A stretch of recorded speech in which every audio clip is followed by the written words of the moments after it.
Hello, welcome to the weather update. It's 9:30. Rather gray day today on Long Island. It's December the 10th, and you can see the clouds that were with us today. First, you see those low clouds. You noticed that it was clear over Connecticut. Yeah, they had a clear day over Connecticut, but we were dealt with all the clouds on Long Island. You could see there, and now here comes the cirrus coming in as we deal with our next weather system coming in right now. So pretty raw day out there. Northeast to east winds. Temperatures pretty much. I think we're pretty much stuck in the 30s today. So islip right now 36 degrees, dew point 28, and you'll see here that. Let's see what our temperatures were. Pretty much, yeah, mainly in the 30s throughout the day. So, yeah, without the sun around, you could see you were just overcast all day long. So that kept things cool and, uh, you know, kind of dreary, I guess you could say. Looking at our high temperatures for the day, let's see how we did here on the high temperatures. So generally upper 30s to around 40, a little bit below normal, slightly below normal for this time of the year. Jersey was around 40. Connecticut also, despite the sun, only in the upper 30s. The sun didn't really make much of a difference, despite, it didn't really make much of a difference with the temperatures at all.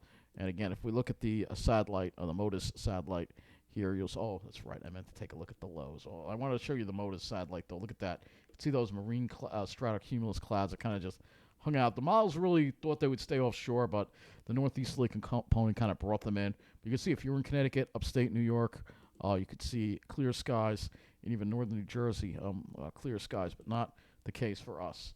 So let's go to the low temperatures this morning and see what the lows got down to. And I'm sure no radiation or cooling last night. It looks like everybody got down to around 34 degrees. West Hampton, yeah, no radiation or cooling. With that wind, pretty much mid 30s on Long Island. A little cooler in New Jersey, though, mid to upper 20s. So maybe they did get a little bit of radiational cooling. I see 23 around Fort Dix, so possible they did if the winds did drop off enough. So it looks like they got a little bit of radiational cooling in. So our next weather system sets up for tomorrow. And we'll go look at the HRRR for that 0Z run of the HRRR and take a look at the. Actually, I wanted to show you some photos from today too. That's right. So these are the clouds we had. Just like kind of, you could see the clearing in the distance, and it was actually starting to the clearing was actually starting to get closer around sunset. So this is what we got here, but you could see some of the high and mid-level clouds coming in. But this was the line of marine stratocumulus right there. Just a line like that. Very unusual to see like just a defined line. Here's another look at it. So yeah.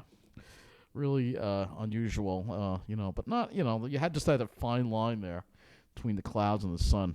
So, looking at tomorrow, we have light rain breaking out. Looks like starts over in New Jersey in the late afternoon to the evening hours. For Long Island, we get some showers around probably between 5 and 7 o'clock. You'll see some rain here. Nothing. It doesn't look like anything too heavy, though. Maybe a couple of spots that it would be heavy. And it's not going to last that long. Looks like on Long Island. Starts around the evening, dinner time, and then it kind of tapers off to like showers as we get toward midnight. But you notice colder air starting to move in, and that could mean we might see our first flakes of the season overnight, early Monday morning. Here you see on the HRRR, you see it right there. So, all right, I know you're looking for some snow, but look at this. The HRRR actually produces an accumulation. It does give us a few inches. North Shore could get as much as 4 inches. Given the conditions, I think this might be a little overly optimistic. But the HRRR seems to want to bring that colder air in sooner, and therefore give us heavier snow totals. So an accumulating snow, probably not likely, but I can't rule out a dusting. You might get to see the first. What would nice to see some white on the ground. Of course, it is Christmas time. Let's get to enjoy the Christmas lights, and they always look the best with some snow on the ground. You see winter weather advisories for way upstate, not for us. So the Weather Service doesn't seem to think this is going to be anything major, but I guess the HRRR seems to think we might see something out of it. Let's look at our dew points and wind flow as we head into tomorrow. You'll see that easterly wind continue. Easterly winds tomorrow, and you'll see dew points above freezing for the most part. But when they drop below freezing and that colder air comes in, especially at the upper levels, we're going to have to watch for that. And you'll see that the winds pick up from the northeast as this thing pulls out, and that's going to pull in that colder air and maybe flip things over to snow. Let's look at the temperatures. You've got to remember, I'm still dealing with the arms, so to bear with me. I do have some medicine for it, but it will take some time to work. You will see here that for tomorrow, we're not making it out of the 30s. I think is a good bet. Probably upper 30s for highs. That's going to do it. And then the temperatures drop tomorrow night, mid 30s, and then you'll see it starts to go below freezing, but it's just not going to be below freezing enough to really accumulate. That's, why I think, that you may have that snow fall, but I don't think the temperature is going to be, even if it's snowing, it may not be enough to have it really stick very well. And then Monday, we're probably not making it out of the 30s again.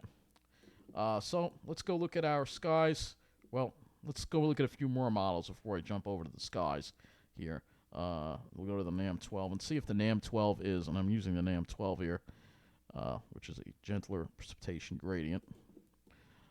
So here is the NAM, which tends to run colder. You see the rain there, and actually does produce some heavier rain in the evening. And then there's this. It doesn't really produce as much snow at the tail end, so I don't think there'd be much there. But there could be some heavier rain if you go to the NAM. So, like I said, that dinner hour is where it's going to be when it's going to be rainy, I think. And then after that, it pulls on out of here. Well, let's go to the skies next, and I'll show you. We're not going to see the sun tomorrow. It's kind of pointless to look at that. Monday, we may start seeing the sun by the afternoon break out, especially on Long Island. All right, and then beyond that, Tuesday, we should be mostly sunny. But that is going to do it for this weather update. So just a brief one tonight. But again, we'll have an idea tomorrow night, but I really just don't think we're going to see that snow. I mean, we could go to the FE3 as well, which is not a bad idea as well, which is the GFS. But you see there is a low there that does form kind of along that. But you'll see there's just not enough cold air. It does bring in something toward the end, but I just don't see it. But it does have heavier rain developing, so it does seem like there's going to be some heavier rain tomorrow night, according to these models here. And again, if you look at the total accumulated precip here on this GFS, you can see, look at that. It actually gives us a good half inch to maybe an inch of rain. We go to the HRRR. You'll see the HRRR probably has less of an amount. Yep, it has a little less of an amount. It has a half an inch to maybe an inch of rain. So it's going to be a rainy night tomorrow night, and we're going to have to keep an eye on the snow potential at the end of this thing. But I don't really see it being a major accumulating event. Maybe enough to whiten the ground, but it's really hard to tell with these borderline temperatures. So that's going to wrap up this weather update. Have a good night.